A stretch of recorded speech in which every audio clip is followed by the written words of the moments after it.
Assalamualaikum warahmatullahi wabarakatuh. Perkenalkan, nama saya Ditya Della Rosa Ramadhani dengan NPM 241063101022.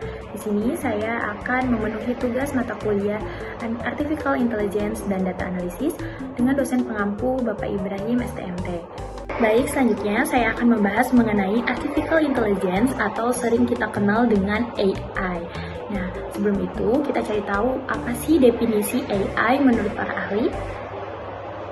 AI menurut John McCarthy merupakan suatu ilmu dan teknik dalam menciptakan mesin yang bersifat cerdas, terutama dalam menciptakan program atau aplikasi komputer cerdas. Bisa disimpulkan bahwa menurut John McCarthy, AI adalah suatu langkah untuk menciptakan komputer, robot, atau aplikasi atau program yang bekerja secara cerdas layaknya seperti manusia.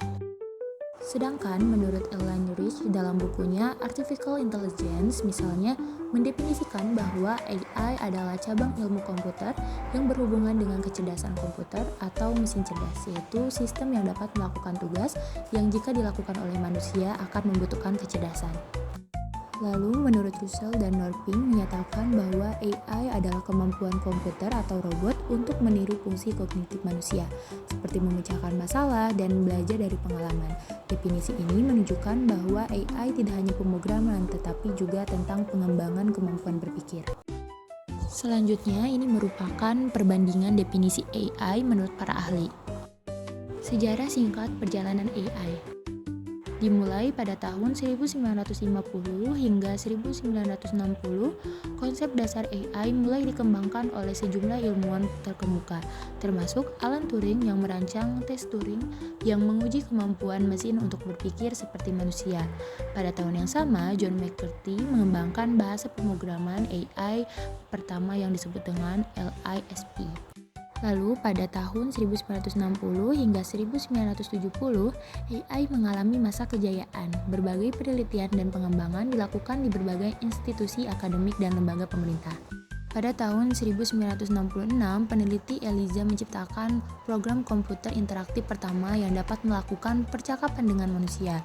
Pada tahun 1972, program Shake dibuat oleh Sri International yang dianggap sebagai robot mobile pertama yang menggunakan modelan AI. Pada tahun 1980, AI mengalami penurunan karena keterbatasan teknis dan kekurangan dana. Lalu pada tahun 1990, AI mengalami masa kebangkitan dan kemajuan dalam teknologi komputer dan pemrosesan data.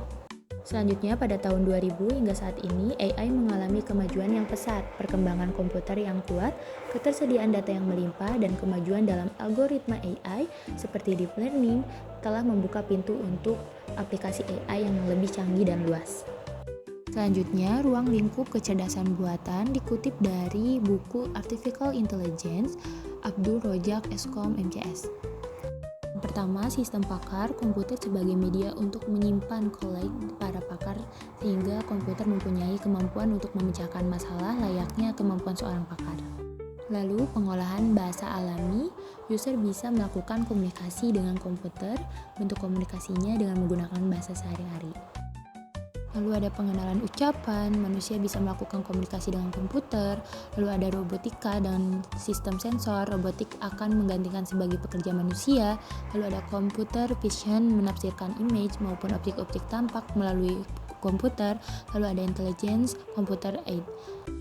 Selanjutnya, contoh penerapan AI dalam kehidupan sehari-hari. Yang pertama sebagai mesin pencari. Nah, mesin pencari mengandalkan kecerdasan buatan untuk menyajikan hasil pencarian yang paling relevan bagi pengguna. Nah, contohnya seperti Google, Bing, Yahoo, dan lain sebagainya. Selanjutnya, algoritma sosial media. Di dalam penerapannya, algoritma media sosial tersebut menggunakan kecerdasan buatan untuk menyusun feed pengguna, seperti Instagram, Facebook, Twitter, dan lain sebagainya. Ketiga, marketplace. Algoritma AI menganalisis perilaku pengguna termasuk riwayat pembelian dan penelusuran untuk memberikan rekomendasi produk yang lebih relevan. Contohnya seperti Shopee, Amazon, Tokopedia, dan lain sebagainya. Selanjutnya yaitu GPS. AI di dalam sistem GPS berguna untuk memberikan petunjuk arah yang lebih akurat. Yang kelima, iklan online atau digital marketing. Pengguna teknologi AI dalam iklan online ini tidak hanya memaksimalkan efektivitas, tetapi juga memberikan pengalaman pengguna yang lebih relevan untuk mencapai tujuan pemasaran. Contoh lainnya ada virtual assistant atau chatbot yang dimana memberikan informasi sehingga menyelesaikan masalah. Lalu ada online translator, ada game online, aplikasi mobil m-banking, dan sebagainya. Itu saja penjelasan AI dari saya. Terima kasih. Apabila ada kesalahan, mohon dimaafkan. Assalamualaikum warahmatullahi wabarakatuh.